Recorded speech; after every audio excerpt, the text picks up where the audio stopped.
and welcome to Symbols and Cynicism, a podcast where we talk about all of the things I love, some of the things I hate, and this wacky adventure we call life. My name is Bob, I'm your host, and I'm glad you're here today as we will be answering frequently asked listener questions. We reflect on Season 1, we look ahead to Season 2, and also four-way stops. Let's get started.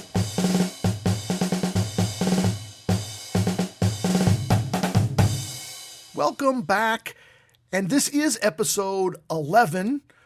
Why? The numbers all go to 11. One of my favorite movies is called This Is Spinal Tap. It's a movie from 1984, directed by Rob Reiner. And it is a rockumentary, not documentary, rockumentary about a fictitious band called Spinal Tap. They are known as one of England's loudest rock bands. Now, this was at a time before VH1's Behind the Music. If you're of a certain age, you might remember that series, which sort of was an hour-long episode maybe, or half hour. They sort of took a band or a musician and did like their highs and their lows and their return to stardom if they had one. That didn't make its debut till 1997, so this is well before that. And no, this is not a deep dive episode into This Is Spinal Tap, although I did consider that for this episode. In brief, this is a comedy. It stars Rob Reiner, who, yes, also directs. He is a documentary filmmaker in the film. So the director of the film stars in the film as a director of a film. And his name in the movie is Marty DeBerg, and he's making a film about the band Spinal Tap. And so the movie, This Is Spinal Tap, is about the making of the movie about Spinal Tap. The real movie is the behind the scenes of the making of the fake, which is a behind the scenes look at an aging rock band trying to reclaim their glory through sort of one final world tour kind of a thing. It's very meta, right? Like very book inside a book inside a book. It also stars Michael McKean and Christopher Guest. Highly recommended.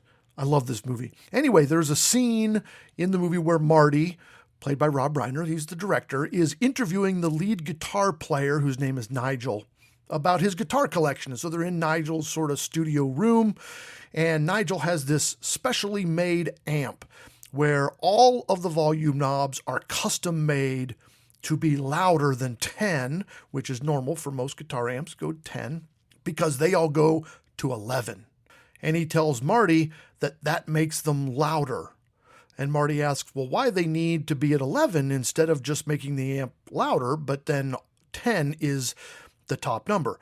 And Nigel replies, because 11 is one louder. Of course, Nigel is a rock star, and he's got sort of that aging rock star brain brought on by a lot of things. So anyway, thus the title of this episode pays homage to the greatest movie ever made about a fictitious rock band.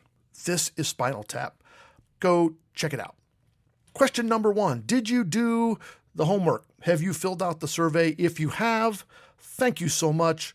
We love you. We appreciate you. And your feedback has helped us tremendously. We do have some listener feedback. Aside from the survey, they are using the text the show link. It's found in the description. And by the way, I don't know who you are unless you tell me this is anonymous. So I don't know, you're texting. I can't text you back. I can't reply to these texts. It does come to it's through the app. It doesn't come directly to my phone. A listener from Eaton, Ohio says, Maslanka Symphony No. 4 is one of my all-time favorites. Main theme is one of the most beautiful lines in any piece of band music, hands down. I read this and I thought, I can't believe I left off Maslanka No. 4 from my top symphonies. Oh, I'm ashamed. Absolutely. Maslanka No. 4, I am ashamed to have missed that, but I did, so I missed it. This is from 2 weeks ago, and I didn't include it in the top 10 episode because there wasn't time. Hi, wanted to respond to your commentary asking why someone would want to board a plane early, or at least why not to be the last person on the plane. If you listened 2 episodes ago, Bourbon Matt and I were talking about boarding planes, and we didn't understand why somebody would want to be the first one on. I travel a lot. Back to the person. I travel a lot for work and typically don't check a bag. So this means I'm bringing on board a backpack and a roller board suitcase. I prefer to board as early as I can. Then I can guarantee there's room for my suitcase in the overhead bin. If you board in a late zone, then you most likely have to check your bag, which means standing around and waiting for your bag. Love the show, etc. They go on. So essentially convenience factor, right? They're traveling for work and they're traveling very light, so they don't have to check their bags. Okay, I would still, I apologize for, I guess, ranting about you specifically. But at the same time, I don't know, I think there's plenty of room up there. Maybe there's not. You do you, I have my things. And last one, in response to your rant about the reply all, preach, and then they use those like hand up, praise hand things, I guess that is. In 2010, I was working for a large company that my husband used to refer to as, quote, the biggest company no one has ever heard of. Now I kind of want to know what company that is. They didn't leave the name of the company here. There were 45,000 plus employees at the time. One day, somebody accidentally sent an email to the entire company that was intended for just one person. Cue up multiple people hitting reply all, saying they weren't the intended recipient or asking to be removed from the email chain. This led to over 2 million email responses being sent company-wide within approximately a 10-minute window, and it shut down the entire email network, shut our entire email network down. Yeah, look, it just be really careful and only reply all when you need to, right? Like if that email wasn't for you, then let it go. I think let it go is probably the best thing to do there, right? I don't know. Thank you for that feedback and weighing in. Love the comments. Yeah, it's a nice little dopamine hit when those fan mail things pop up. So thank you, and we appreciate you for doing that.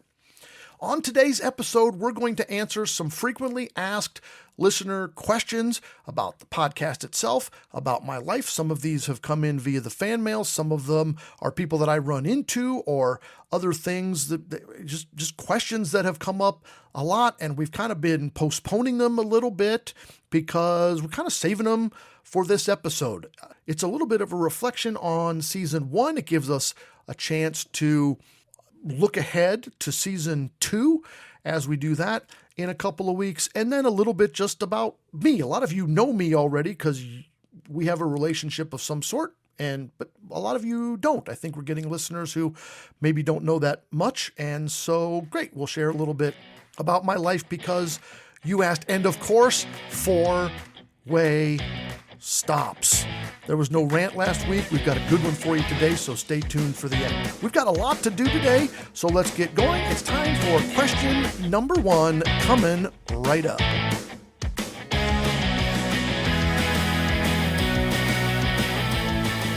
Hey, Bob. Thanks for having me on the podcast to ask you listener questions. All right. First question is, how do you make the podcast? How do you make the podcast? Well, I'll give you what I'm currently doing. It was different at the beginning of the season than it is at the end of the season, and hopefully over the course of the next season, it'll get even better. The first thing that happens is I have a Google spreadsheet.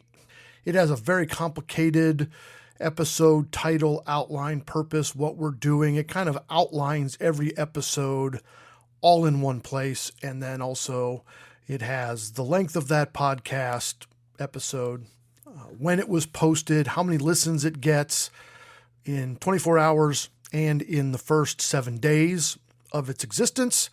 And then also downloads by day, like overall, how many people listen to any episode today. So that's sort of the home base that I continue to go back to from the planning document. I go to a Google slideshow, very basic. There's no frills. It's just black and white. But that's what I use when I'm actually recording. When I hit record, I'm looking at my Google Slides. Sometimes those slides are outlines. Sometimes those slides are very specific scripts. For instance, when it's a lot of data and facts and numbers about Star Wars, or I want to read a list of Harrison Ford movies from 1977 to 1984, that's a list. I'm just reading a script. And sometimes I go off script and just, whatever comes to mind. But at the very least, there are bullet points. These are the things I want to say, and that keeps me on track so that I don't get to the end of recording and, I forgot to say that one thing. And does that happen? Yes, that still does happen a little. So I hit record on a microphone and I start talking. What microphones am I using right now? I'm using two different systems, and you could probably tell the difference between the two. One which I'm using right now, currently, that I'm speaking into, and this is when I'm doing just me. It's solo information, and I'm using the Rode Interview Pro, which is a really great microphone. It has an internal memory that stores all of this data, then a USB out that I can hook to the computer and download all of the various files. It also has some internal equalization. Some of you know what that is. The rest of you, doesn't matter. It will do things like high pass filter. It'll make WAV or MP3 or whatever I'm telling it to do. I'm either using the Rode Interview Pro, or if it's an interview that I'm doing, when we did last week's episode and all of the top 10s, that was almost virtually the other set of microphones I have, which is made by a company, Hollyland. They are the Hollyland Lark M2. It's a really great system. It's a lavalier style mic. It magnets. There's a back. It magnets to your shirt. There's also a clip system that you can magnet the microphone to the clip and clip it on like a lapel or something. And then there's a receiver. There comes, if you get the biggest version, there are 3 different receivers. One is Lightning, one is USB-C, and then there's also a camera receiver, which can clip into the shoe mount on the top of your camera if you have a camera that has one of those. And then there is an 1/8 inch like headphone style jack out that you can use, and then goes right into your camera so that you can record that audio directly in.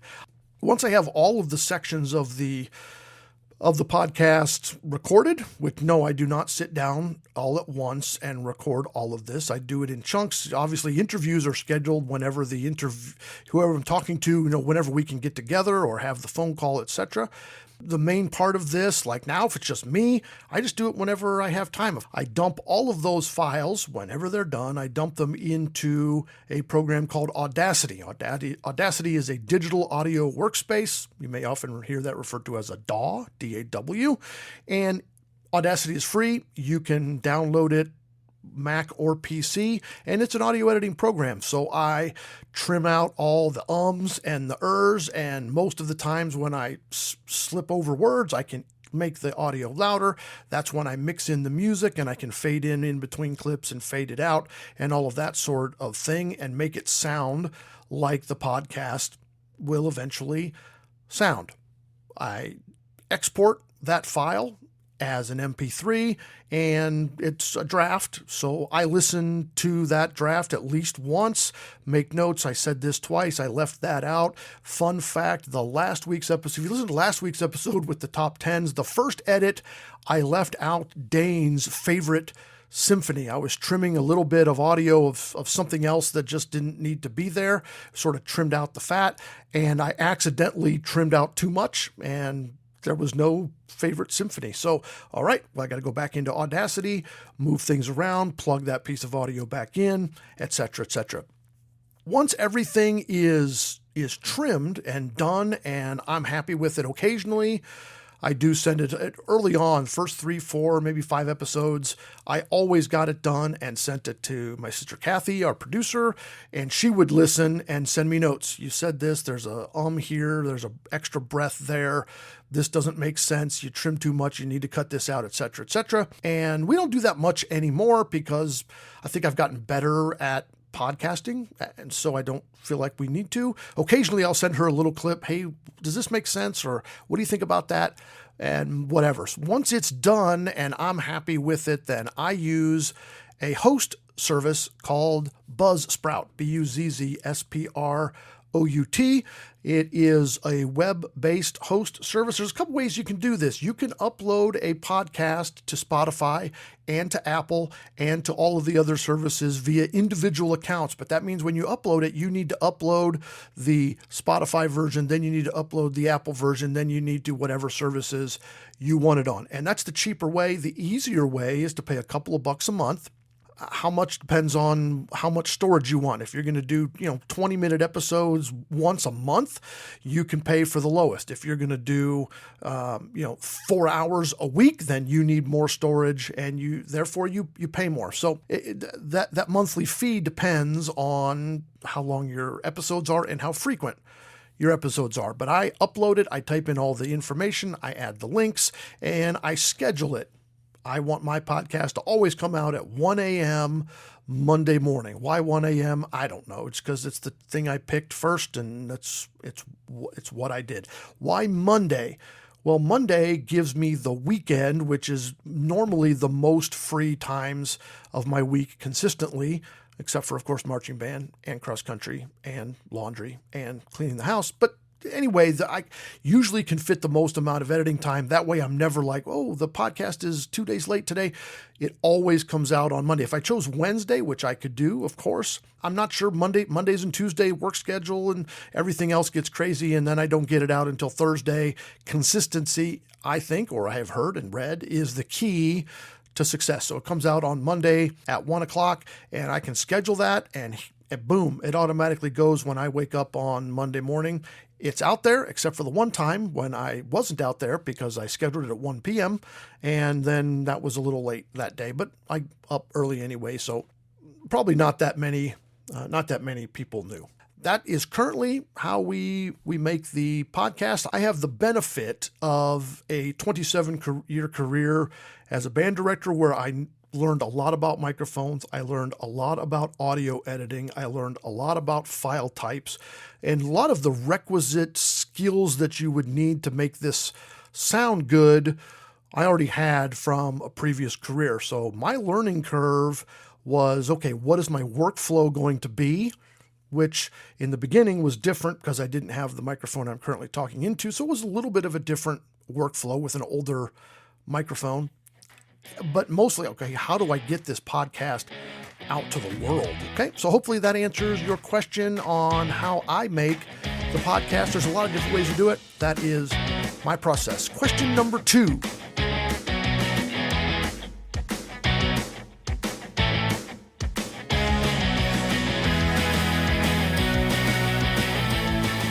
Sort of a related question to that is, so are you a full-time content creator now? No. The short answer is no. I am not a full-time creator now. To give you some perspective, right now we're recording episode 11, so we won't count that one because it's not out there yet while I'm speaking to you.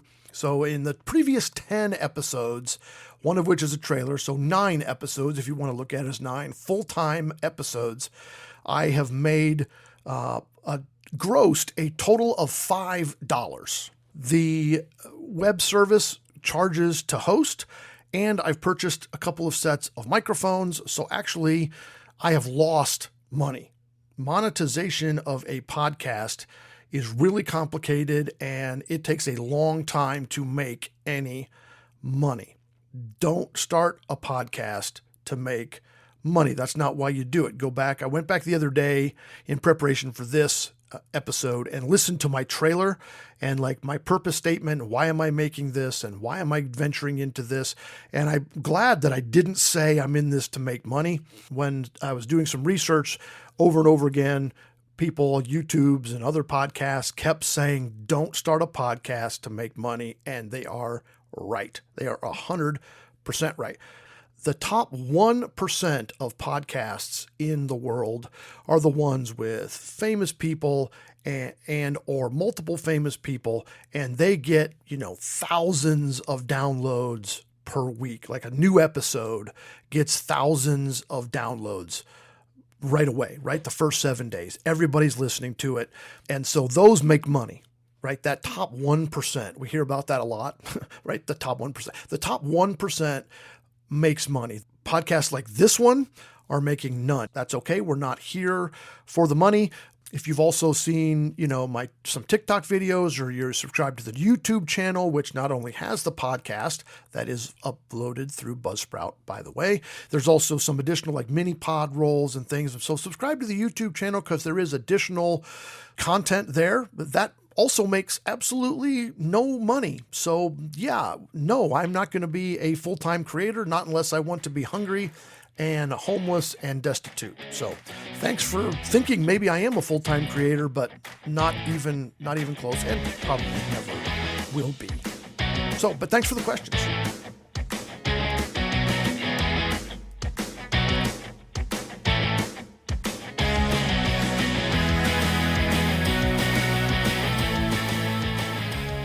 We have some listeners who might be concerned about you. One wants to know, how much bourbon do you drink in a week?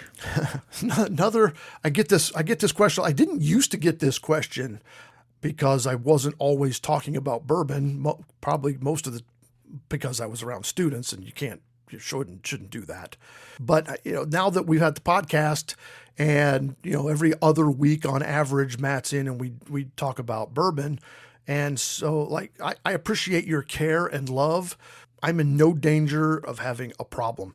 I don't drink nearly as much bourbon as it probably seems when you're listening to especially if you listen, like when I find a new podcast, I start at the beginning, like just go, right? Just sort of binge that podcast. Not that it takes a long time to binge 10 episodes, 9 full plus a trailer. But if you did, well, man, he's always drinking bourbon. He's had 5 bourbons in the last 2 days.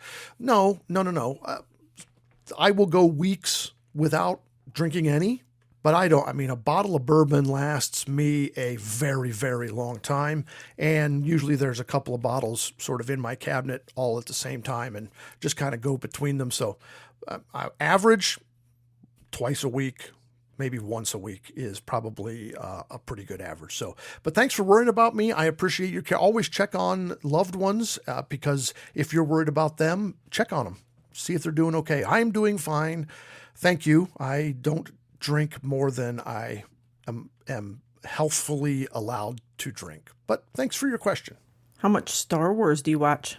I don't probably watch as much Star Wars as it appears via the podcast. I do watch a lot. I have watched every piece of Star Wars visual media at least once. By the way, why doesn't Disney Plus remember what I was watching last? Like Netflix does that, right? Like you turn on Netflix for the first time today or in a couple of days, and it's like, hey, you were watching this. Do you want to continue watching that? You go, yes, that is what I want. The next episode in line. But Disney doesn't do that. Like I have to negotiate to Star Wars, to animation, to whatever, like every time. It remembers where I was in the series once I'm there, but I got to go through all of the menus to get to that series so that they'll go, oh yeah, you were on episode 5. Well, yeah, but like, I guess that's a rant for another day. In general, I watch Star Wars a couple of times a week. In weeks where the podcast was about Empire Strikes Back, I watched Empire Strikes Back that week twice, plus some documentaries, and did some research and did some reading.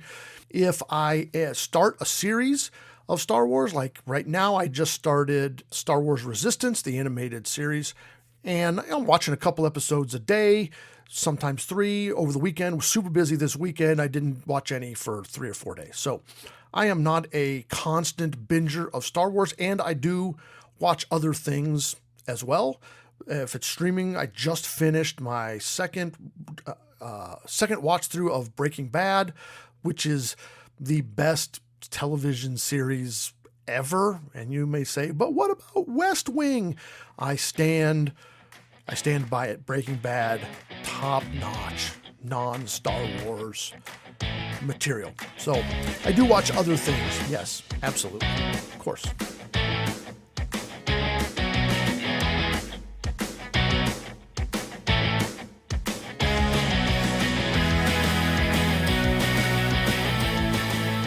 Let's go a little deeper here. What are you doing now? Yeah, I get this one. I mean, obviously, these are frequently asked questions. So I keep saying, yeah, I get this a lot. And it's obvious because it is frequent. That's kind of the definition of the word frequent, I guess, is that it happens a lot. So maybe I'll stop saying that.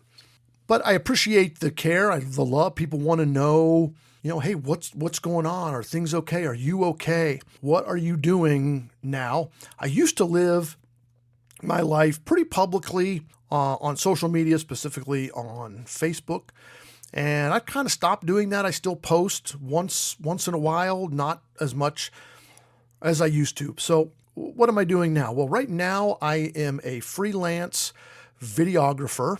I am working mostly in that arena at a local factory here in town. We are making training videos for them, basically documenting the entire process of their factory from beginning to end. So a little bit into education, I guess, because these training videos are meant to do just that. If somebody new comes in as a new hire, they'll have to start, hey, you're going to be doing this job on the line. Here's the 10 videos that you need to familiarize yourself with. Then there's going to be a specific training process one-on-one. And then they'll have those videos as a reference. So they remember, hey, what drill bit do I need to use? What's next in the process? How do I do this? They'll have those videos as a reference. So that's what I'm doing right now. And it's a fun job. It's a good job. I'm enjoying it. It is, full time. Mostly I'm at home. That's where I do all of my editing. So I have a home office. I do that here. I have to obviously be at the factory in order to do the recording. So I take my camera and microphones, etc., and I go and record all of the process, whatever that is. Some days that's 5 minutes or 15 minutes on how to use this specific tool, and we're done with that shoot. Other days, it is an 8-hour shoot and has to go into the next day because it's a really complicated process. Then my job is to dwindle all of that down to, they're all an average of 4 to 5 minutes. And if it's like that 8-hour process, sometimes there's 3 or 4 videos in the series, all that are about 5 minutes maybe long.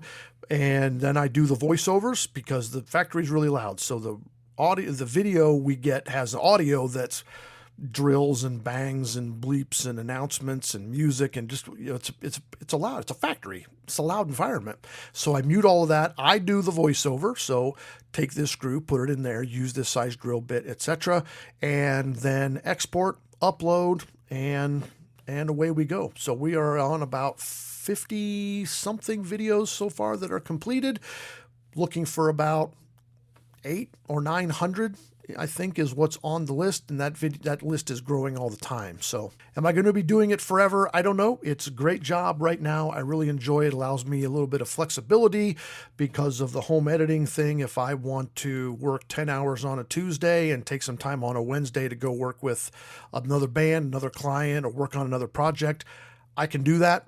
As long as I give my, time in the week and the videos are getting done, they don't care when I do it. So I can record videos at 4 a.m. because I'm in the 4 a.m. club. And yes, I frequently do edit videos at 4 a.m. or earlier if I happen to just be up. So that's my job now. And thanks for caring. Thanks for listening. You said in an early episode that your career was on pause. Are you returning to teaching? This is the most difficult question that I get asked, and this is the hardest question to answer in this list anyway. Am I returning to teaching? Well, I don't know. The answer is I don't know what I'm doing. I don't know what the future holds. The last 6 months, if anything, has taught me that I don't know what tomorrow is. I don't know what next month is, and I don't know, we don't know the future because you wake up one morning thinking, I know what is going to happen today, and you don't. A couple of years ago, I had a gig on a Sunday morning playing with a friend for a church service along with a church choir, playing with a church service, and we got up and we went to the rehearsal and we had the rehearsal, and he didn't come back for the service, and he felt sick His wife took him home, and on the way home, they stopped at the hospital. He had a heart attack. He lived. He's fine. He's good. Like, all is well. But, you get up in the morning, you don't know. You don't know what's going to happen. I don't mean that to be super dark, but you get up in the morning and you don't realize, you assume your job's going to be there today, tomorrow, and forever until you choose for it not to be. And that's simply not the case. And so, am I going to go back? Well, I don't know. There's a couple of factors here. Number one is, do I want to go back? And number two is, does anybody want me to go back? And I think the first layer of that is probably the most important right now, is, do I want to go back? And for those of you who are not in the world of education, maybe you're in the world of business or, some other non-educational job market, like, you can just change, not that it's easy to do so, but jobs open and close and interview, and people leave at all times of the year. There's no cycle. Well, in education, there, for the most part, is a cycle, and it's in the summer. That's when teachers, they retire and they leave in May/June, whenever the school year ends, or people are moving from one job to another. That typically happens in May, June. And so April, May, if I'm retiring, I might tell my school districts in February, hey, I'm retiring, I'm done, I'm moving on. And then they would hire my replacement in, April or May or whatever their time schedule is. So the time when the most jobs are open and the most teachers are hired is April and May. Does it happen in June, July? Yes. Does it happen in March? Yes. Does it happen in September and October? Hardly ever. Like, extraordinarily rarely. If something happened right now where maybe somebody got sick, maybe whatever, and there was an opening, they would most likely hire a long-term substitute. They would probably not hire right now a long-term solution to the problem, which is why, colleges, if you're a college senior education major right now, you're thinking about student teaching and you're thinking about resume. Like, you're putting together your resume, you're probably taking some mock interviews, and you're thinking about the job market, which will then open up in, February, March, April. You'll start checking those job boards every single day. ODE, Indiana, OMEA, all of the sites, you check them every day. All of that to say, I don't have to make that decision now because there's no job right now. Like, there's not a job that, jobs don't pop up right now on OMEA job bulletin where I can go, hey, I think I'll go this and do that. So I don't have to think about it, and I don't know. The bottom line is, I loved teaching. I loved students, and there's a question that comes about. The next couple of questions sort of are back to this, so I won't dwell too far. But I loved my job. There were certain aspects of it I didn't like, for sure. I think anybody who has a job will tell you there are things that they don't like about their job. And if they tell you there aren't things about the job that they don't like, then either they're lying or we all need to work in whatever job they have, because everybody hates things about their job. If I'm wrong, you can leave a note in the fan mail and I will try to get a job in your career. I love my current job, but there are things about it, right? That's why they have to pay you to come to work, because sometimes it's not fun. Okay. But I loved my job. I loved my students. I loved my building. I loved the people I worked with. I loved all sorts of things. But the question I'm asking myself right now is did I love my job, or did I love working in the program that I spent 23 years building and working in? There's a big difference there. Yes, I liked teaching, but am I going to still like it and love it if I'm doing it somewhere else where I haven't spent 23 years, where I haven't put my stamp on things? And I don't know. I don't know the answer to that question. But if I loved teaching because of the program I was in and the things that we had built in that program, and that was really the reason I loved it, then it's maybe not fair to teach somewhere else and not love it that way. When I do something new, or when I do something, let's put it that way, I do it all the way. When I became a runner, I was all in. When I became a podcaster, all in. We're doing 7 episodes, come heck or high water. Don't care. We're doing it. Right? Here we are in episode 11. And is this podcast perfect? It is not. It is not perfect at all. Not claiming anything's perfect. Okay, but when I was a teacher, if we're going to do this band show, we're going to do it. If we're going to do contest marching band, we're going to do it. If we're going to play this piece of concert band music, we're going to do it. All in. And if I go back to teaching, it's going to be all in. It's not going to be halfway, and it's not going to be, well, but I'm almost to retirement. Nope, it's going to be, I'm in and I'm here and let's do this thing. And right now, on September the 20, whatever it is, I'm not sure that that is in the cards for me. I have lots of time to figure that out, and I'm thankful for the job situation I have right now that will allow me the time to be able to do that. There's a lot of other factors involved, financial factors, retirement factors. Does anybody else want me? Factors. You know, you're looking as an administrator and you look at me as a potential employee. I'm 51. I'll be 52 by the beginning of next school year. So I'm not a young spring chicken anymore. I'm 52. Am I young for my age? I don't know. People sometimes tell me I don't have a 50-year-old aura about me. Students used to say that. Some coworkers used to say that. Like, you don't seem 50. Well, okay, that's good, I guess. But do you want to invest in me? That look, time is ticking. I'm not going to teach for 30 years in your district. I mean, heck, I'd be 80, right? That's very, very rare. But I'm a little older, right? And so, you know, do you want? Yeah, sure. You also get the 2019 ODE Teacher of the Year. You also get 3 marching band state marching band finals qualifications. You get 19 or 20 symphonic band state qualifications. You get 9 or 10 or 11 or whatever it was state superiors over that time. Like, you're getting a teacher with a track record that is really great in the classroom, but I'm old and I left teaching in an odd moment. And there's a lot of questions there for a lot of administrators. So it's not just up to me as to whether I return. There's a lot of other factors involved there. But teaching isn't about having a job in education in a classroom.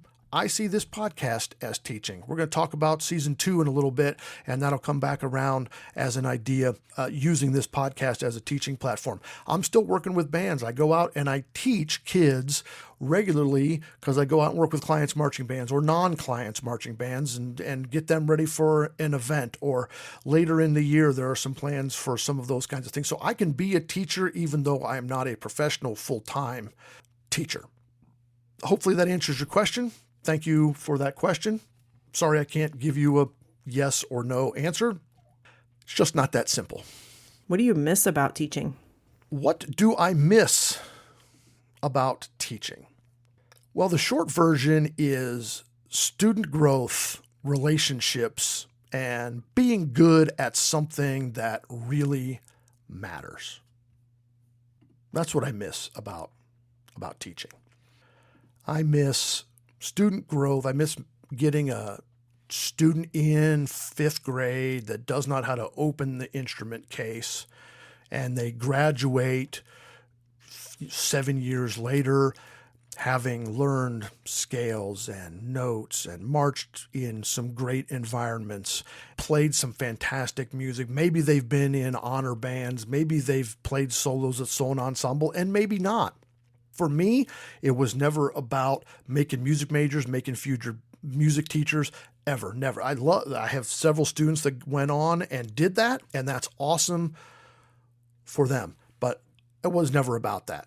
It was about seeing their growth into whatever they're going to do. And I hope that if you're out there as an adult now, and maybe you have kids, or maybe you don't have kids, but maybe you're going to maybe you're playing in your civic band, community band, right? You can do that. You don't have to be a professional musician to do that. Maybe you're a band parent now. And, hey, I want to build those props because you had a great experience in band and now you're an adult and you want to help other students have that experience. You don't need to be a band director to do that. You could do that as a parent. We had some fantastic parents over my time as an educator that I look back on and like, man, could not have done it without those parents. They weren't professional educators. They were engineers and they were preschool teachers and bankers and lawyers and factory workers and all sorts of things, but they stepped up and said, sure, I'll build the prop. I'll help you build props. I'll ride buses. I'll do this. I'll chaperone band camp. I'll chaperone New York band trips.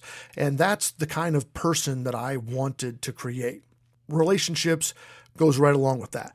I have so many adult people in my life that were once band students. Bourbon Matt, right? Something neat with Matt. He was a band student. I met Matt. We told this story already earlier, I think. I met Matt when he was in like 3rd or 4th grade. He wasn't even in band yet. His older brother was in band, so he was always hanging around. While I watched him go from an elementary kid picking trumpet, learning to play trumpet, high school marcher, came back to work band camp, permanent band staff. And now we're friends before any of that. Student growth and relationships. Being good at something that matters. I was not a teacher because students make great music. I was a teacher because music can make great people. It's not people making music, it's music making people. Why? Why? Well, because one piece of music, one concert, one experience can change the life of a student. It can change the life of an audience. Those of you who are musicians, didn't you at one time sit in a location witnessing a concert or a performance and think to yourself, I want to do that? That changed your life. Didn't you all hear a piece of music at some point and think, wow, I am emotionally touched? That changed my life. And I believe that happens to students. And I believe that matters. I believe it makes students better people. It can make an audience better people, can make them realize something about themselves or something about the world that makes the world a better place. Do I think making training videos at a factory is important? Yes, I do, because this factory makes really important things. Am I saying that my job does not matter right now? I am not saying that. I do think my job matters, and I try to do it really, really well. I don't think it matters like teaching does. Not to me. What do I miss? I miss, and if you're a former student of mine, you'll be shaking your head. Band is a family. Band is a family that looks out for each other. Sometimes we fight. Sometimes we aren't. Sometimes we make each other cry, and sometimes we yell at each other, and sometimes we're not happy when you miss your dot or forget to wash your band shoes or lose your mouthpiece or break a reed, or you're upset with me because I forgot to pass out the music or I didn't sign that form for you. Absolutely. Doesn't your wife, husband, kids, mom, dad, whoever, you fight sometimes, right? Like that's life. And band families are like that too. But then the next day you get back as teammates and you go, all right, but let's go because there's a bigger purpose here. The concert has a purpose. The song has a purpose because it matters. And I miss being a part of that family. I do. I miss it. It sucks. That's what I miss. What was your favorite part about teaching? What was my favorite part about teaching? I think I just answered that. What do I miss about teaching? Boom. What was your favorite? That was my favorite part about teaching. The student growth, relationships, being good at something that matters, family, the family atmosphere that we worked really, really hard to create in our band family. Beyond that, if we go another layer, that's all the most important stuff, if you want to look at it that way. Look, I loved winning awards. I loved getting trophies and plaques and superior ratings and having it's not all about ratings and plaques, right? We always preached it's not about the ratings and it's not about the awards. It's about the applause. Like, we perform for applause. And my favorite part was seeing the students earn that applause and then receiving it and watching them receive it. Like, we used to preach to our kids, accept the applause. Don't get done with a piece of music, put your horn down and start thinking about the next piece. Don't start moving percussion. Don't start moving right away. Stand, wait, accept the applause. Accepting the applause is polite. The applause is nice job. We enjoyed that. Good job. We're proud of you, or whatever. And if you start moving, it's like somebody saying nice shirt and you just walk away. You wouldn't walk away. You would say, thank you. I bought it at Walmart, or hey, it has pockets, or whatever, right? You would respond. Taking a bow, waiting, and taking a bow is that appreciation for that. So that was, my favorite part about teaching was any of those successes, right? The recognition on the part of students. We used to preach there are two kinds of fun. There's one kind of fun that is easy in the moment, and it is fun, right? Pizza party is fun. Absolutely.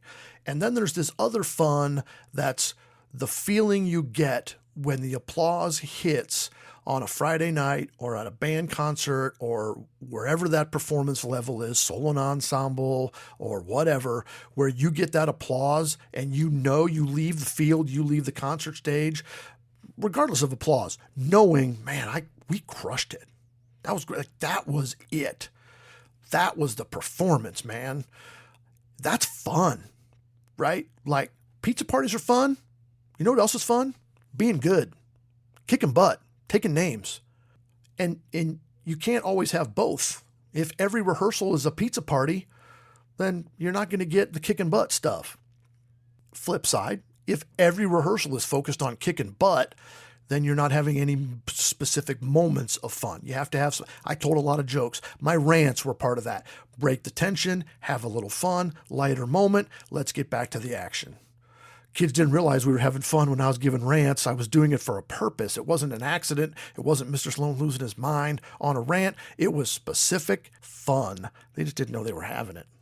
Then we can get back to kicking butt. So we would always preach. We'd talk to our leaders every summer. There's two kinds of fun. What would you rather have? Ice cream party or kicking butt? Every year they would say, we want to kick butt. We want to have a little pizza party, a little ice cream along the way. I can deal with that. No problem. I can deal with that. Sure, at band camp, we had family time every evening where we would play games and we would have, sometimes it was leadership building games, team building games. It was fun. We had skit night run by the seniors. Fun. We had pizza parties. They have a great performance. They get a superior rating at state contest. We'd have pizza or cupcakes or coffee bar or something like that. The little fun was there, but they always knew the kicking butt fun was the monument. That is what they told me they wanted, and we tried to give it to them. And my favorite part about teaching was that, seeing that growth, seeing that fun, seeing them have both kinds of fun, seeing them get rewarded on a Saturday and then partying in the parking lot. Because that's both kinds of fun coming together, right? Felt the applause, left knowing that was it. We crushed it. Being rewarded for that, and then having a great time in the parking lot and on the school bus on the way home. Student achievement, that's my favorite part.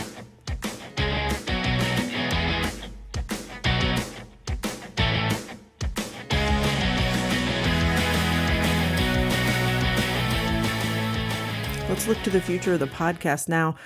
What Star Wars is next on the pod, and what music topics are coming up? What Star Wars is next? What's in the future of the podcast? Well, let's talk about season 2.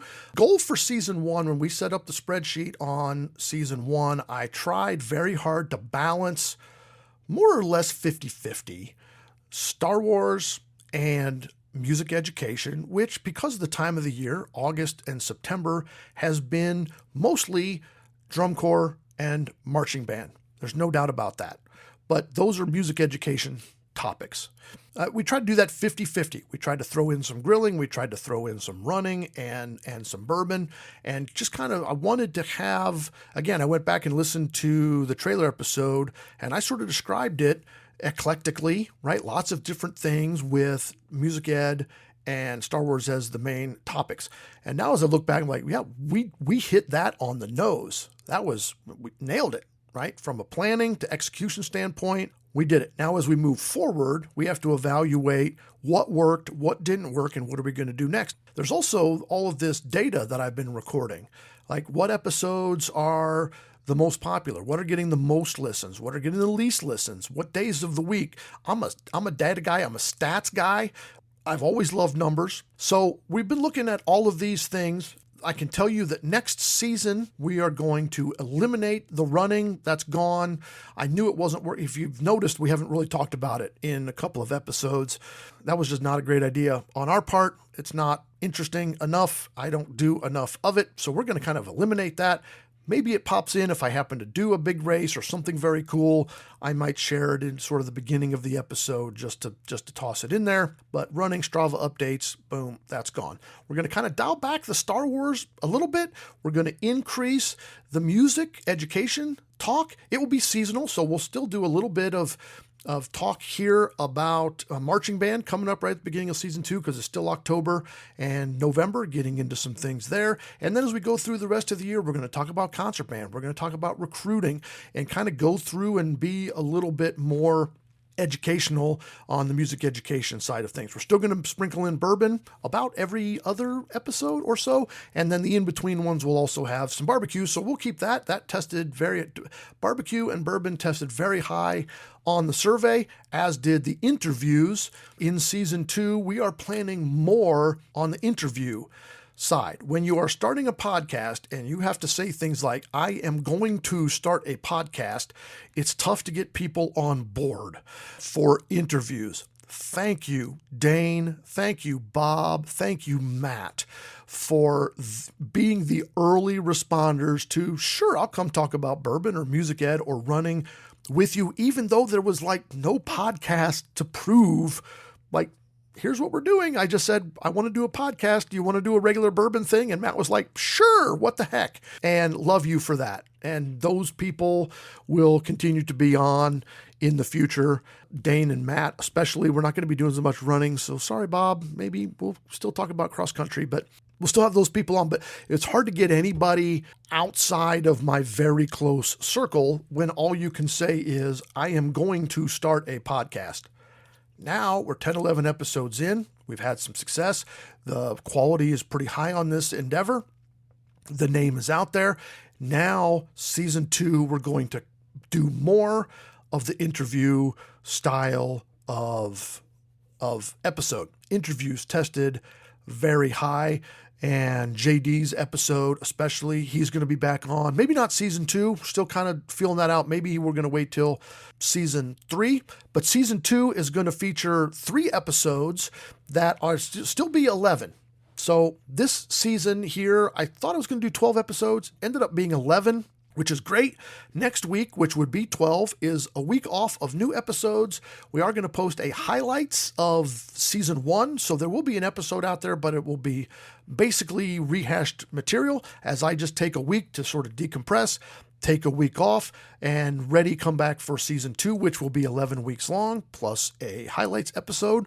And so in those 11 episodes, we're going to do 3 that are mostly Star Wars, and we'll do the original trilogy. So we're going to do Phantom Menace, Attack of the Clones, and Revenge of the Sith. And those are kind of scattered throughout the season. We're also 3 really big, good interviews we have scheduled, and I'm not going to tell you who those are. I'm going to wait until the beginning of season 2. We have confirmed them, and they are going to be really great interviews, and they are really awesome, and I am really looking forward to that. Also, a couple of our episodes next season will be seasonal episodes, right? We're coming into Thanksgiving, we're coming into Christmas. The top 10s and favorites kind of episodes have also been really high on the listens and on the downloads. So we've got some of that, some things with Thanksgiving food, some things with Christmas music, and all of that is also going to come into play in season 2. So I used what's next and what Star Wars is next to kind of talk about all of that, but that's a little bit of a season 2 preview. Some Star Wars, more music education, more interviews, and a lot of the stuff that you already love. Yes, we'll be ranting on every episode. Yes, there'll be some homework. The basic format of the layout of the episodes, not going to change. Some of the content within it is going to change, and that content is based on the survey and the downloads and what we think you love. Look, this podcast is not making money, and I didn't intend it to, so that is 100% just fine. I made this as a creative outlet. I made this to share my thoughts. I made this to reach people. And if you're listening, I love you, man. Person, human, oxygen breathing biped. I love you appropriately. Keep listening. We'll keep making hopefully great podcasts, and we're doing it. We're doing it for you. We're doing it to have that connection, and we're doing it because it's fun. Thanks for answering questions, and thanks for having me. Thank you for all of those questions. Great questions. Fun to reminisce. Fun to think back, and be a little introspective. If I was a little too introspective, I apologize for that. But you can always listen to me on 2X or do that little, jump ahead button and skip over it. But how about 4-way stop signs? We all have them in our town, right? No matter how small or large of a place you live, there are places that are 4-way stop signs. The one really near my house is the corner of a street called Walnut and a street called Irvin Road. And I drive through this intersection multiple times a day, most days. Look, did you know there are standards for 4-way stops, like protocols? The first to arrive is the first to go. That means the first vehicle to come to a complete stop at the intersection does have the right of way and is the first one to proceed. How do you know what a complete stop is? Maybe you've never noticed this, but next time you're driving, pay special attention when you're stopping and your car stops going forward and rocks backward just a little bit. And you can see it in other cars too, right? No matter how careful, it's really hard not to have that little rock back. That's the complete stop. So whichever car rocks back first, they came to the complete stop. They get to go first, period. That is the right of way. First to arrive, first to go. What happens if both cars rock back at exactly the same time? Well, I'm glad you asked that question. The person to the right has the right of way. If two vehicles arrive at exactly the same time, which I don't know about you, when I arrive and if there's a car that's close, I kind of stop really slowly to make sure it's obvious they stop first. But I guess two cars could arrive at exactly the same time, have that rock back. The person on the right, if you're looking at them out your driver's window, then they're on your left and you're on their right. You go first. If you're looking out your passenger side and see them, then they go first. Two cars arrive simultaneously. The person to the right has the right of way. See how easy that is to remember? The right has the right of way. In the unlikely event that 3 or 4 vehicles arrive at the same time, the process continues in a clockwise direction. If 2 vehicles are head to head, you're facing them. There's nobody to the right because you're 180 degrees. The one going straight has the right of way over the person who's turning. Does that make sense to you? There's nobody on the right. There's no right of way because they're not on my right. They're straight ahead of me. So if I'm going straight and they're turning left to their left, then they're going to cross my path of travel, but I have the right of way because I'm the one going straight. Of course, you always yield to pedestrians. Okay, those are the protocols. Got it? Okay. Now, there are people in my hometown that are very courteous, nice, polite individuals. And when we pull up, they're first. They arrive first. They should be the first to go, and they wave me on. Stop it. You're not being courteous. You're wasting everyone's time. Have you ever noticed that sometimes, depending on where the sun is, you can't always see in the windows of another vehicle? Did you ever notice that? Because of the glare off of the window from the direction of the sun and the angle of the vehicles. So I don't know that you're waving me on. I'm sitting waiting for you to go because you arrived first, and you're waving me on to be super polite. Look, I believe that you're polite. Stop it. Follow the protocols. First to arrive, first to go. It doesn't help, actually. It's wasting everyone's time by trying to be too extra polite. It's like, look, I love that you hold the door for someone. That's fantastic. I put earlier in a podcast that as a suggestion, like, hey, this week try to hold the door open for somebody. But don't hold the door open for somebody if they're like a mile and a half away from the door. Right? No, go about your day. It's fine. Everybody understands that you didn't hold the door for me. Same thing here. I don't think you're rude because you followed protocols. Follow protocols at a four-way stop. I feel better. You feel better? I feel better. This week's homework, there is no homework this week. We're on fall break. Enjoy yourself. Teachers on break. Students are on break. So therefore, no homework this week. Next week, we will have an episode. It will be a Season 1 highlights episode, so I hope you enjoy that. Season 1 was such a joy to make. More fun than I thought it was going to be when I was dreaming this up. It was hard to pick the highlights, but we did our best. October 13th will be our next full episode when we open season number 2. Okay, that's the show. Make sure you leave a rating, drop a comment, or send a message on the app of your choice. Ratings help us get noticed. Constructive comments and messages help us make the show better. You can text the show with the link at the bottom of the description that says text the show.